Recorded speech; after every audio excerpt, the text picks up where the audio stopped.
Cette vie est un hôpital où chaque malade est possédé du désir de changer de lit. Celui-ci voudrait souffrir en face du poêle et celui-là croit qu'il guérirait à côté de la fenêtre.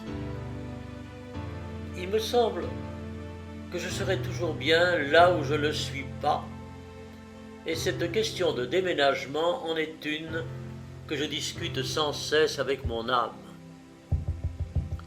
Dis-moi, mon âme, pauvre âme refroidie, que penserais-tu d'habiter Lisbonne? Il doit y faire chaud et tu t'y ragaillardirais comme un lézard. Cette ville est au bord de l'eau, on dit qu'elle est bâtie en marbre et que le peuple y a une telle haine du végétal qu'il arrache tous les arbres. Voilà un paysage selon ton goût, un paysage fait avec la lumière et le minéral et le liquide pour les réfléchir.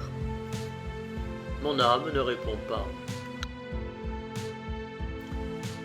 Puisque tu aimes tant le repos, avec le spectacle du mouvement, veux-tu venir habiter la Hollande, cette terre béatifiante? Peut-être te divertiras-tu dans cette contrée dont tu as souvent admiré l'image dans les musées?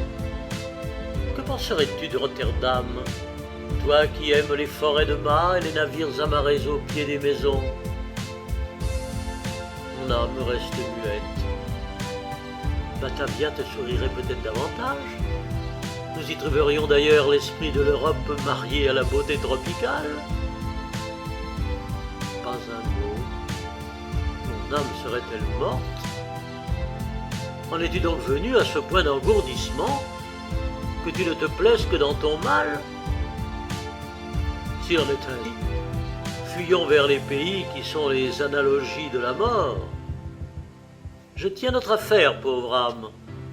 Nous ferons nos malles pour Tornéo.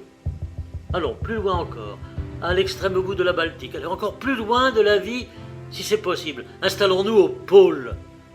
Là, le soleil ne frise qu'obliquement la terre, et les lentes alternatives de la lumière et de la nuit suppriment la variété et augmentent la monotonie, cette moitié du néant. Là, nous pourrons prendre de longs bains de ténèbres, cependant que pour nous divertir, les aurores boréales nous enverront de temps en temps leurs gerbes roses, comme des reflets d'un feu d'artifice de l'enfer. Enfin, mon âme fait explosion, et sagement, elle me crie « N'importe où, pourvu que ce soit hors de ce monde !»